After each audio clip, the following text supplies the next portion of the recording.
Hi dear students and parents, welcome back to NEET and channel NEET UG 2026. Exam complete అయిపోయింది and చాలా ప్రశాంతంగా జరిగింది and key వెంటనే వచ్చింది. సో ఈజీగా కౌన్సిలింగ్ స్టార్ట్ అయిపోతుంది అనుకున్న టైంలో లీక్ ఇన్ఫర్మేషన్ అయితే చాలా ఆందోళనకు గురి చేస్తుంది చాలామందిని. సో దీని గురించి ఎక్కువ ఆలోచించకండి, ఇన్వెస్టిగేషన్ అయితే అవుతుంది. మళ్ళీ రీనీట్ ఉండాలి ఉండొద్దు అని ఇంకా మొదలవుతాయి దీని మీద కామెంట్స్. సో మొత్తానికైతే బాగా రాసిన వాళ్ళకి చాలా టెన్షన్ అయితే ఉంటుంది. ఎందుకంటే ఒకసారి బాగా రాసి మళ్ళీ రాయాలంటే కష్టం అని వీళ్ళు ఎంతో హార్డ్ వర్క్ ఎన్నో సంవత్సరాల నుంచి చేసి రాసి ఉంటారు. సో ఇలాంటి వాళ్ళకి మాత్రం ఎలాంటి అన్యాయం మాత్రం జరగకూడదు. ఎందుకంటే వీళ్ళు ఎన్నో సంవత్సరాలు కష్టపడి ఒకసారి రాసి మళ్ళీ దాన్ని ఎదుర్కోవాలంటే చాలా కష్టం. సో వీళ్ళకి ఎలాంటి అది మాత్రం జరగకుండా ఉండాలని నేనైతే కోరుకుంటున్నాను. ఎందుకంటే నిజంగా కష్టపడ్డ వారికి అన్యాయం జరగొద్దు. ఎన్టీఏ కూడా చాలా ప్రతిసారి ఇలా లీక్ కావడం అండ్ ఇదంతా అసలు ఎక్కడ మిస్ అవుతుంది అనేది జాగ్రత్తగా చూసుకోవాలి అసలు. సో ఇంకా దాని విషయంలో మనం ఏం చేయలేము. ఇన్వెస్టిగేషన్ రిపోర్ట్ వచ్చే వరకు ఎన్నో పుకార్లు ఎన్నో వీడియోస్ వస్తాయి, ఏం పట్టించుకోకండి. సో రిపోర్ట్ వచ్చే వరకు ఏం చేయలేం, మ్యాక్సిమం ఉండొద్దని అయితే నేను కోరుకుంటున్నాను. అండ్ అదేవిధంగా మనం చూస్తే ఇప్పుడు రిజల్ట్ వచ్చాక చూసామంటే వీడియోని లైక్ చేయండి అండ్ సబ్స్క్రైబ్ చేసుకోండి ఇంపార్టెంట్ అప్డేట్స్ కోసం.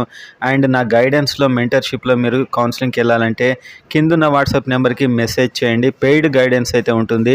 మీకు అలాట్మెంట్ వరకు అన్నీ చూసుకోవడం జరుగుతుంది రిజిస్ట్రేషన్తో సహా. సో మీకు బెటర్ కాలేజ్ వచ్చేలా అన్ని విధాలుగా కౌన్సిలింగ్ అయితే మిమ్మల్ని సిద్ధం చేసి మేము రెడీ చేస్తాము. సో ఈ విధంగా మీరైతే కావాలనుకున్నవారు మెసేజ్ చేయండి. అండ్ ఇప్పుడు మనం వీడియోలోకి వెళ్ళినట్లయితే అసలు ఇప్పుడు ఏమవుతుంది, రిజల్ట్ వస్తుంది తెలంగాణలో నెక్స్ట్. ఆ తర్వాత ఏమేమి లిస్టులు వస్తాయి, ఎందుకంటే నన్ను అడిగే క్వశ్చన్స్ చాలా పేరెంట్స్ యొక్క క్వశ్చన్స్ చూస్తే చాలా విషయాలు తెలీదు. మాకు అన్నీ తెలుసు అనుకున్నవారు వీడియోని స్కిప్ చేయండి, తెలియదు అనుకున్నవారు చూడండి. అండ్ కొందరు హెడ్డింగ్ చూడగానే నేను పెయిడ్ గైడెన్స్కి ఇచ్చిన నెంబర్ చూసి ఫోన్ చేసి మాకు వస్తుందా సీట్ అని అడుగుతున్నారు. సో మనం ఇంత కష్టపడి వీడియో తీసి దీని కింద నెంబర్ పెట్టి మళ్ళీ మీరు నాకు కాల్ చేస్తే నేను మళ్ళీ చెప్పడం, మీరు వీడియో చూడండి ఫస్ట్. ఎన్నో మూవీస్ అవి ఇవి చూస్తూ ఉంటారు కంప్లీట్గా. ఇలాంటి వీడియోస్ని మాత్రం 1-2 మినిట్స్ చూసేసి మీకు ఆ ఓపిక కూడా ఉండదు. సో కంప్లీట్గా చూస్తే దీని ప్రాసెస్ కూడా మీకు అర్థమవుతుంది. చూశాక వేరే డౌట్స్ అడగండి, కానీ కట్ ఆఫ్స్ గురించి బోలెడని వీడియోస్ ఉన్నాయి మన ఛానల్లో, అవి చూడండి. సో ఇప్పుడు నెక్స్ట్ ఏమవుతుందంటే రిజల్ట్ రాగానే మీకు ఆల్ ఇండియా ర్యాంక్ అయితే తెలుస్తుంది. ఈ ర్యాంక్స్ అన్నీ కంపేర్ చేసి లాస్ట్ ఇయర్ ర్యాంక్ కంపేర్ చేసి యాక్యురేట్ 90% అయినా కూడా కట్ ఆఫ్స్ చెప్పేయచ్చు. సో ఇప్పటికే ఆల్మోస్ట్ 80% కట్ ఆఫ్స్ ఎలా ఉంటాయి అనేది మనకు తెలిసిపోయింది. అండ్ ఇంకా రిజల్ట్ వచ్చాక తెలిసిపోతుంది. ఆ తర్వాత ఏమవుతుంది మరి అంటే తెలంగాణ వాళ్ళకి తెలంగాణ, ఏపీ వాళ్ళకి ఏపీ సంబంధించిన డిస్ప్లే లిస్ట్ అనేది ఇప్పుడు మీకు స్క్రీన్ మీద కనిపించే క్వాలిఫైడ్ లిస్ట్. తెలంగాణ లోకల్ పెట్టుకొని రాసిన వాళ్ళ క్వాలిఫైడ్ లిస్ట్ అండ్ ఏపీ వాళ్ళకైతే ఏపీ. ఈ విధంగా లిస్ట్ అయితే వస్తుంది, కంప్లీట్ లిస్ట్. రాసిన వాళ్ళ లిస్ట్ ఉంటుంది వీళ్ళది, ఇలా వస్తుంది. ఇక్కడ ఏముండదు, మీకు జనరల్ ఉంటుంది, ఓబీసీ ఉంటుంది. ఎందుకంటే ఆల్ ఇండియాలో మీరు అలానే అప్లై చేశారు కదా, ఎస్సీ ఎస్టీ ఉంటుంది. అండ్ టోటల్గా వీళ్ళు ఎంతమంది ఉన్నారంటే మనకి 2025లో 44,000 పైన ఉన్నారు క్వాలిఫై అయిన వాళ్ళు. 44,000 పైన ఉన్నారు. సో దీంట్లో నుంచి కూడా వీటిలో ఉన్న ర్యాంకులు ఇక్కడ చూడొచ్చు మీరు. NEET rank, serial number. ఇదేమో మీకు ఆల్ ఇండియా ర్యాంకు, ఇది డిస్ప్లే ర్యాంక్ అంటాం దీన్ని. డిస్ప్లే ర్యాంక్స్తో కూడా కట్ ఆఫ్ చెప్పేయచ్చు, అది కూడా 99% మ్యాచ్ అవుతుంది. డిస్ప్లే ర్యాంక్స్ అంటాం వీటిని. ఈ సీరియల్ నెంబరే డిస్ప్లే ర్యాంక్. ఓకే, ఎప్పుడైతే క్వాలిఫైడ్ లిస్ట్ వస్తుందో అందులో ఉన్న సీరియల్ నెంబర్ని డిస్ప్లే ర్యాంక్ అంటాం. అండ్ అదేవిధంగా ఇక్కడ మీకు మార్క్స్ ఉంటాయి, ఆల్ ఇండియా ర్యాంక్స్ ఉంటాయి. ఇది లాస్ట్ టైంది. ఈసారి కూడా కంపేర్ చేసి డిస్ప్లే ర్యాంక్కి నెంబర్ 1 అండ్ నెంబర్ 10 ఇప్పుడు ఎన్ని మార్క్స్ ఉన్నాయి, దాదాపు 633. ఇప్పుడు వచ్చే లిస్టులో ఎన్ని ఉంటాయి చూసి వాటి మైనస్ చేసి ఈజీగా మనం చెప్పేయచ్చు. సో ఇది డిస్ప్లే ర్యాంక్. ఇది అయ్యాక ఏమవుతుంది అంటే తెలంగాణ నోటిఫికేషన్ ఇస్తుంది లోకల్ సీట్లకు ఫిల్ చేయడానికి. ఆ నోటిఫికేషన్లో అప్లికేషన్ చేసుకుంటారు, మాకు సీట్ వస్తుంది, మేము ట్రై చేద్దాం అనుకుంటున్నామని. సో దానికి టైం ఇస్తారు. ఇచ్చాక అన్నీ వెరిఫై చేశాక ఎలాంటి మిస్టేక్స్ లేకపోతే మీ పేరు మెరిట్ లిస్ట్లో ఉంటుంది. సో ఇక్కడ అప్లై చేసేటప్పుడే చాలా జాగ్రత్తగా చేయాలి. మీ పేరు ఇంకా మెరిట్ లిస్ట్లో ఉందంటే మీరు ఎలిజిబుల్ ఇంకా సీట్కి. అంటే ఇందులో ఉన్నవారు అందరికి వస్తుందని కాదు, అక్కడ అప్లై చేసిన ర్యాంక్స్ను బట్టి అయితే వస్తుంది. మీకున్న మీ ఆర్డర్, ప్రయారిటీ ఆర్డర్ అండ్ అదేవిధంగా మీ ముందు మీ అన్ని మార్క్స్, మీకంటే ఎక్కువ మార్క్స్ ఉన్న వాళ్ళు ఉంటే మీకు రాకపోవచ్చు. కాకపోతే ఇది ఫైనల్ అన్నమాట, ఎలాంటి మిస్టేక్స్ లేకుండా సీట్ కోసం కన్సిడర్ చేసే వాళ్ళ లిస్ట్. దీన్ని స్టేట్ మెరిట్ లిస్ట్ అంటాం. State merit list. ఇదేమో మెరిట్ లిస్ట్, ఇదేమో display list. And display rank ప్రకారం కూడా కట్ ఆఫ్స్ ఇప్పుడు మనం చూద్దాం, అండ్ మెరిట్ ర్యాంక్ ప్రకారం కూడా చూద్దాం. తెలంగాణ రిజిస్ట్రేషన్ అనేది ఎంబీబీఎస్కి బీడీఎస్కి ఒకటే ఉంటుంది. ఓకే, ఈ లిస్ట్ మనకు అప్లై చేసుకున్నాక, మనం యూనివర్సిటీ ఫీజు కట్టి అప్లై చేసుకున్నాక ఎలిజిబుల్ క్యాండిడేట్ లిస్ట్. అండ్ అదేవిధంగా టోటల్ డిస్ప్లే లిస్ట్లో 44,000 ఉన్నారు కదా, మరి ఇప్పుడు అప్లై చేసుకున్న వారు లాస్ట్ 16,600 మంది ఉన్నారు. సో మిగతా వాళ్ళంతా మాకు సీట్ రాలేదని అప్లై చేసుకోలేదు, వారు వేరే స్టేట్ నుంచి రాసిన వాళ్ళు కావచ్చు. సో ఓవరాల్గా వీళ్ళు మాత్రం సీరియస్ క్యాండిడేట్స్. సో ఈ మెరిట్ లిస్ట్లో మీకు ఏముంటుంది అంటే ఇక్కడ సీరియల్ నెంబర్ ఉంటుంది, ఇది మెరిట్ ర్యాంక్. అండ్ ఇంతకుముందు వచ్చిన క్వాలిఫై లిస్ట్ని ఏమన్నాం, డిస్ప్లే ర్యాంక్ అన్నాం. ఇది మెరిట్ ర్యాంక్ అనమాట. ఇక్కడ మీకు రూల్ నెంబర్ ఉంటుంది, తెలంగాణలో రిజిస్టర్ చేసుకున్న రూల్ నెంబర్, ర్యాంక్ ఉంటుంది, స్కోర్ ఉంటుంది, ఇక్కడ జెండర్ ఉంటుంది, ఇక్కడ క్యాస్ట్ ఉంటుంది. సో మీరు మళ్ళీ ఇప్పుడు క్యాస్ట్ సర్టిఫికేట్ పెట్టాలి. ఓకే, ఆల్ ఇండియాలో ఏమున్నా కూడా ఇక్కడ మీరు క్యాస్ట్ సర్టిఫికేట్ పెట్టి మళ్ళీ మీ రిజర్వేషన్ పొందొచ్చు. అండ్ ఇక్కడ మొత్తం ఉంటుంది, క్యాస్ట్లు ఏంటి అని ఉంటుంది. సపరేట్ లిస్ట్ ఇవ్వరు, ఇది కేటగిరీ ర్యాంక్. సో మీకు బీసీఏ లిస్ట్ని సపరేట్ చేయాలి ఇందులో నుంచి. బీసీఏ కేటగిరీ ర్యాంక్ ఎక్కడి వరకు కట్ అయింది అంటే అది మనం చేయొచ్చు. సో మన మెంటర్షిప్లో జాయిన్ అయిన వాళ్ళకి చేసి ఆ లిస్ట్ కూడా ఇస్తాం. దాంతో ఇంకా మీకు యాక్యురేట్గా తెలుస్తుంది ఏ కేటగిరీలో ఎక్కడి వరకు వచ్చింది అనేది. సో ఇదంతా ఓకే అయిన తర్వాత, సక్సెస్ అయిన తర్వాత మీకు ప్రయారిటీ అంటే వెబ్ ఆప్షన్స్ పెట్టుకోండి అంటారు. ఉన్న ఖాళీలను 1, 2, 3 అని అరేంజ్ చేసుకోవాలి, అవి పెట్టాలి. అప్పుడు మనకు కౌన్సిలింగ్ స్టార్ట్ అయ్యి మన ఆర్డర్కి ఏది అవైలబుల్ ఉంటే అది వస్తుంది. So display rank, merit rank, priority list, allotment, ఈ స్టేజెస్ అయితే జరుగుతాయి ఫస్ట్ రిజల్ట్ వచ్చాక. ఓకే, రిజల్ట్ వచ్చాక ఇవన్నీ జరుగుతాయి. మన కీ కూడా ఫైనల్ కీ వస్తుంది, ఓఎంఆర్ వస్తుంది, ఈ ప్రాసెస్ అంతా జరుగుతుంది. సో ఇప్పుడు డిస్ప్లే ర్యాంక్ అంటే ఏంది, మెరిట్ ర్యాంక్ అంటే ఏంది మీకు అర్థమై ఉంటుంది. అండ్ అదేవిధంగా ఇవన్నీ కేటగిరీస్ అన్నమాట. అండ్ ఇక్కడ మీకు ఈడబ్ల్యూఎస్ ఉంటే ఎస్ అని ఉంటుంది, మైనారిటీ ఉంటే ఎంఎస్ఏ ఎం అని ఉంటుంది. ఒకవేళ ఎన్సీసీ ఉన్న వాళ్ళకి ఎన్సీసీ గ్రేస్ మార్క్స్ ఇక్కడ యాడ్ అవుతాయి. యాడ్ అయిన తర్వాత టోటల్ స్కోర్ ఇక్కడ వస్తుంది, ఫైనల్ స్కోర్.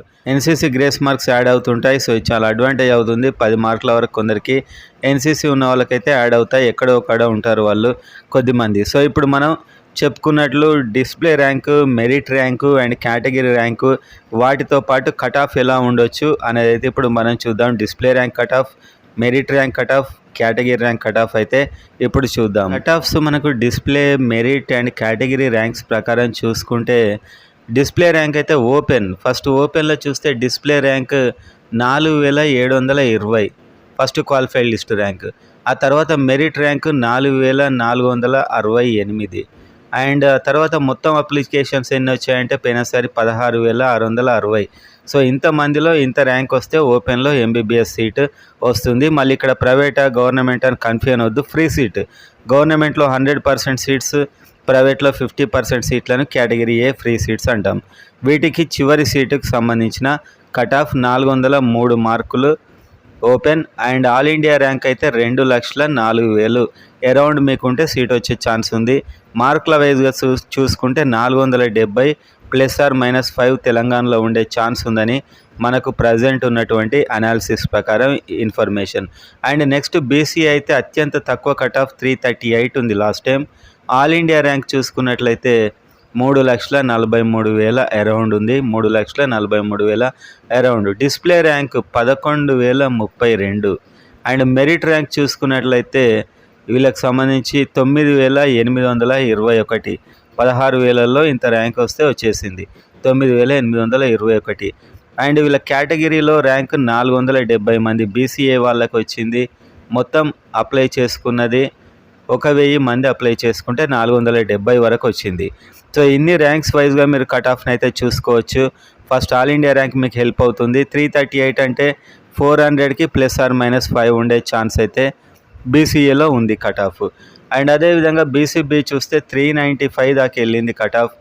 అండ్ ఈసారి మార్క్ వైజ్గా చూసుకుంటే మీకు దాదాపు ఒక 460 వరకు ఉండే ఛాన్స్ ఉంది, ±5. ఆల్ ఇండియా ర్యాంకు కూడా 2,20,237. డిస్ప్లే ర్యాంకులో అయితే ఇది 5,347. మెరిట్ ర్యాంకులో చూసుకున్నప్పుడు ఇదే ర్యాంకు 5,068. సో మీకు డిస్ప్లే మెరిట్ ర్యాంక్ అంటే ఏంటో అర్థమైందని నేను అనుకుంటున్నాను. అండ్ బీసీబీలో ఎంతమంది అప్లై చేసుకున్నారు మరి అని చూస్తే దాదాపు 2671 మంది అప్లై చేస్తే 1000 మందికి సీట్ వచ్చింది. ఓకే, ఇదంతా మనకు మెరిట్ లిస్ట్లో సపరేట్ చేసినప్పుడు ఇది అర్థమవుతుంది. అంటే 1000 ర్యాంకు కేటగిరీ ర్యాంకు వరకు బీసీబీలలో మీకు సీట్ అయితే రావడం జరిగింది. సో ఇది బీసీబీకి సంబంధించిన ఎంటైర్ రిపోర్ట్. అండ్ సి చూస్తే 341కి వచ్చింది. ఈసారి 405 వరకు రావచ్చు, అండ్ +−5 అలా ఉండొచ్చు. అండ్ టోటల్గా 3,37,000 వరకు వచ్చింది. ఇది డిస్ప్లే ర్యాంక్లో చూస్తే 10,765, చాలా తక్కువ మార్కులకే వచ్చింది బీసీసీ కూడా. అండ్ అదేవిధంగా మార్క్స్ కాకుండా మీకు ఇది మెరిట్ లిస్ట్ ప్రకారం చూస్తే 9,635 డిస్ప్లే క్వాలిఫైడ్ లిస్ట్లో అండ్ అప్లై చేసుకున్న వాటిలో ఇంత తేడా ఉంది. అండ్ అదేవిధంగా కేటగిరీలో బీసీసీ ఎంతమంది అప్లై చేశారు అని చూసుకున్నట్లయితే మీరు 223 మంది అప్లై చేస్తే ఇందులో 74 మందికి సీట్ వచ్చింది. ఓకే, ఇది మన మెరిట్ లిస్ట్లో దీన్ని అంతా సపరేట్ చేసినప్పుడు మనకు తెలిసినటువంటి డేటా. అండ్ బీసీసీ తర్వాత బీసీడీలో ఎక్కడి వరకు వచ్చిందంటే మార్క్స్ మీకు పోయినసారి మీకు అందరికి తెలుసు 398. అరౌండ్ ఈసారి మీకు 3,470 అరౌండే ఉండే ఛాన్స్ ఉంది. ఆల్మోస్ట్ ఓపెన్కి ఒక 5 మార్కులు అటు ఇటుగా ఉంటుంది. అండ్ డిస్ప్లే ర్యాంక్లో అయితే మనకి ఇది 5,057 వరకు వచ్చింది. మెరిట్ ర్యాంక్లో అయితే 4,795 merit rank. Total BCD applied 2,293 మంది అప్లై చేసుకున్నారు. తెలంగాణ నోటిఫికేషన్లో 878 మందికి సీట్ వచ్చింది. అంటే మిగతా వాళ్ళు ఇంకా బీడీఎస్ అది ట్రై చేసుకొని ఉంటారు, దానికోసం అప్లై చేసి ఉంటారు. ఎంబీబీఎస్కు బీడీఎస్కు ఇదే లిస్ట్ కాబట్టి. అండ్ బీసీఈ చూస్తే 394 కట్ అయింది బీసీఈ. ఈసారి ఒక 460 వరకు వెళ్ళే ఛాన్స్ ఉంది. +−5 460 వరకు వెళ్ళే ఛాన్స్ ఉంది.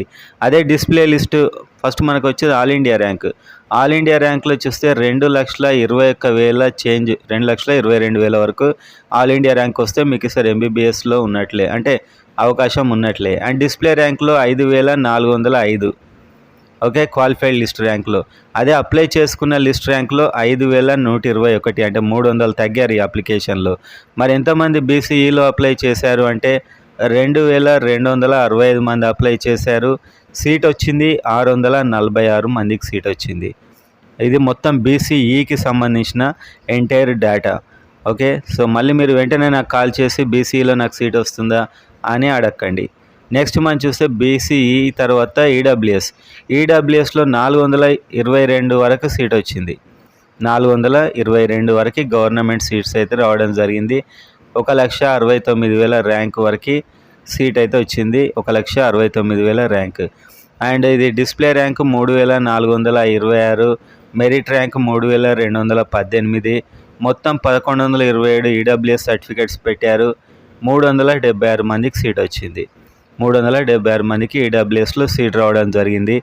అండ్ ఇది ఓపెన్ కట్ ఆఫ్ కంటే ఎక్కువే ఉంటుంది, 418 దాకా వచ్చింది. అంటే ఇప్పుడు మీకు 475 వరకు వెళ్ళొచ్చు దాదాపు. ఇంకా ఓపెన్ కంటే ఎక్కువ కట్ ఆఫే మీకు ఈడబ్ల్యూఎస్లో అయితే ఉంటుంది. అండ్ నెక్స్ట్ మనం చూసినప్పుడు ఎస్సీ1 ఆల్మోస్ట్ ఇంకా చాలామందికి వచ్చేస్తుంది, దానికి పెద్ద డేటా అవసరం లేదు, అందరికి వచ్చేస్తుంది. పోయిన సరిక సీట్లు మిగిలాయి. అండ్ ఎస్సీ2 చూస్తే 351కి వచ్చింది. అండ్ ఈసారి ఇదే మీరు చూస్తే 415 +−5 వెళ్ళొచ్చు. ఆల్ ఇండియా ర్యాంక్ వైజ్ చూస్తే 3,12,000 చేంజ్, 3,12,000 చేంజ్. Display rank 9,585. ఇది మన క్వాలిఫైడ్ లిస్ట్లో ర్యాంక్. అండ్ అప్లై చేసుకున్న లిస్ట్లో ర్యాంక్ 8,758 మెరిట్ ర్యాంక్ అన్నమాట. అంటే అప్లై చేసుకున్నాక వచ్చే ర్యాంక్. ఈ డిస్ప్లే మెరిట్ అంటే ఏందో మీకు తెలిసి ఉండాలి. ఆ తర్వాత టోటల్ అప్లై చేసింది 1,723 ఎస్సీ2 వాళ్ళు. ఇందులో సీట్ వచ్చింది 607 మందికి సీట్ వచ్చింది. 607కి సీట్ వచ్చింది. ఇది కంప్లీట్ డేటా. ఇంకా మీరు కట్ ఆఫ్స్ అడుగుతూ అందరిని అడగాల్సిన అవసరం అయితే లేదు, మీకు ఆల్మోస్ట్ ఇదే ఉంటుంది. ఎస్సీ3 367 మార్క్స్కి అయితే రావడం జరిగింది చివరి సీటు. 422 అలా +−5 అయ్యే ఛాన్స్ ఉంది. ఆల్ ఇండియా ర్యాంక్ 2,77,000 అరౌండ్ అయితే వచ్చింది. Total display rank 7,925. Merit rank మాత్రం 7,409. 7409 మెరిట్ ర్యాంక్. అదే క్యాస్ట్లో ర్యాంక్ చూస్తే ఎస్సీ 3లో 1282 మంది అప్లై చేస్తే 341 మందికి వచ్చింది. సో మంచి కాంపిటీషన్ ఎస్సీ 3లో అయితే కనిపిస్తుంది. ఎందుకంటే అంతమంది అప్లై చేస్తే తక్కువ మందికే సీట్ వచ్చింది. ఎస్టీ చూస్తే 370కి సీట్ వచ్చింది. 435 అరౌండ్ వెళ్ళే ఛాన్స్ ఉంది. 2,70,000 అరౌండ్ ఆల్ ఇండియా ర్యాంక్ ఉంటే మీకు సీట్ వచ్చే ఛాన్స్ అయితే ఉన్నాయి. అండ్ ఇదే డిస్ప్లే లిస్ట్లో అయితే 7,619, మెరిట్ లిస్ట్లో అయితే 7,141 ర్యాంక్. అండ్ ఎస్టీలో మొత్తం అప్లైడ్ 1,820. అండ్ ఇందులో సీట్ వచ్చింది 671 స్టూడెంట్స్కి అయితే సీట్ రావడం జరిగింది. సో ఇది ఎస్టీకి సంబంధించిన ఎంటైర్ డేటా. మైనారిటీలో 394కి సీట్ వచ్చింది. 460 వరకు వెళ్ళొచ్చు ఈసారి, అరౌండ్ +or-5, ఎవరు కరెక్ట్ చెప్పలేరు, జస్ట్ ప్రెడిక్షన్. 2,21,000 ర్యాంక్ వరకు వచ్చింది లాస్ట్ టైం. ఈసారి కూడా ఈ ర్యాంక్ వస్తే మీరు అందులో ఉన్నట్లే. 5,402 డిస్ప్లే ర్యాంక్కి వచ్చింది. మెరిట్ ర్యాంక్ అయితే 5,118 మెరిట్ ర్యాంకుకి వచ్చింది. అండ్ అదేవిధంగా ఎంతమంది ఈ బీసీ మైనార్టీలో అప్లై చేసుకున్నారంటే 3,058 మైనార్టీ సర్టిఫికేట్స్ పెట్టారు. ఇందులో 884 మందికి మైనార్టీ కాలేజెస్ ఈ ర్యాంక్ వరకు అయితే సీట్ రావడం జరిగింది. ఇది ఎంటైర్ మనకు సంబంధించినటువంటి డేటా.